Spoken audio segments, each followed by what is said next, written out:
வக்ஃப் சட்டத்திருத்த மசோதா தொடர்பாக சென்னை மண்ணடியில் தமிழ்நாடு வக்ஃப் வாரிய தலைவரும் நாடாளுமன்ற உறுப்பினருமான நவாஸ் கனி செய்தியாளர்களை சந்தித்து வருகிறார். அதனை நேரலையில் பார்க்கலாம். அந்தந்த வக்ஃபுகளுக்கு கடனுதவி கொடுப்போம் என்று சொன்னார்கள்.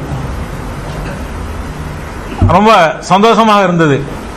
எங்களுடைய தமிழகத்திலும் இதுபோன்று நிறைய கோரிக்கைகள் இருக்கின்றதே. இந்த மனுக்களை எல்லாம் எங்களுடைய வாரியத்தினுடைய ஒப்புதலோடு அனுப்பி வைக்க என்று கேட்கின்ற போது இதுவரைக்கும் எத்தனை பேருக்கு இந்த கடனுதவி கொடுத்துக் கொண்டிருக்கிறீர்கள் என்று கேட்டேன்.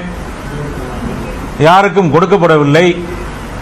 என்ன காரணம் என்று கேட்டால், நீங்கள் இந்த கடனுதவியை இங்கே கேட்கின்ற போது நாங்கள் சென்ட்ரல் வக்ஃப் கவுன்சிலுக்கு இதை அனுப்புவோம். சென்ட்ரல் வக்ஃப் கவுன்சிலுடைய கூட்டம் 3 மாதத்திற்கு ஒரு முறை நடக்கும். அந்த கூட்டத்திலே இந்த கடனுதவிக்கு ஒப்புதல் பெறப்பட்டு இந்த கடனுதவிகள் எல்லாம் அளிக்கப்படும் என்று சொன்னார்கள். ஆனால் துரதிருஷ்டவசமாக 3 ஆண்டுகளாக சென்ட்ரல் வக்ஃப் கவுன்சிலே கட்டமைக்கப்படவில்லை. அந்த கவுன்சிலே கான்ஸ்டியூட் பண்ணாம நாங்க அவங்கள்ட்ட ஒப்புதலை பெற முடியவில்லை. அந்த சென்ட்ரல் வக்ஃப் கவுன்சிலுக்கு சிறுபான்மை நலத்துறை அமைச்சர் தான் தலைவராக இருப்பார். ஆனால் அந்த கவுன்சிலே இல்லை என்று சொன்னார்கள்.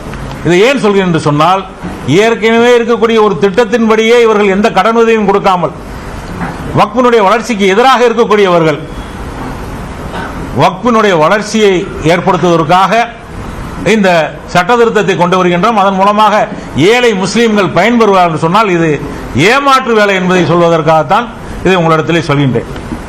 கடந்த காங்கிரஸ் ஆட்சியில் கொடுக்கப்பட்ட கடனுதவி நிறுத்தப்பட்டிருக்கின்றது. இந்த ஆட்சியில் இவர்கள் இதற்கு எதிரானவர்கள் என்பதை நிரூபித்துக் கொண்டு நாங்கள் வக்ஃபினுடைய வளர்ச்சிக்காக இந்த சட்ட திருத்தத்தை கொண்டு வரும் என்று சொல்கின்றார்கள். ஏதாவது இந்த கடனுதவியை நாங்கள் அதிகப்படுத்தி தருகின்றோம், இல்லை நலிவடைந்த வக்ஃபுகள் சொத்துக்களை மேம்படுத்த முடியாத வக்ஃபுகளுக்கு அதனுடைய வளர்ச்சி திட்டங்களுக்காக நாங்கள் மானியம் தருகிறோம் என்று சொன்னால் பரவாயில்லை. இதை விட்டுவிட்டு ஏற்கனவே இருந்த திட்டங்களை எல்லாம் ஒழித்து கட்டிவிட்டு இவர்கள் வக்ஃபினுடைய வளர்ச்சி என்று சொல்வது ஏற்றுக்கொள்ள முடியாது. வக்ஃபுகளுக்கு வருமானம் அதிகரிக்கும் என்று சொல்கின்றார்கள். எந்த வகையில் அதிகரிக்கும் என்பதை தான் நானும் கேட்கின்றேன்.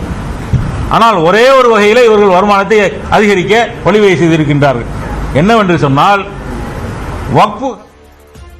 வக்ஃப் மசோதா தொடர்பாக தமிழ்நாடு வக்ஃப் வாரிய தலைவர் அவர் தன்னுடைய கருத்தை பதிவு செய்திருக்கிறார். இது குறித்த செய்தியை நாம் பார்த்தோம்.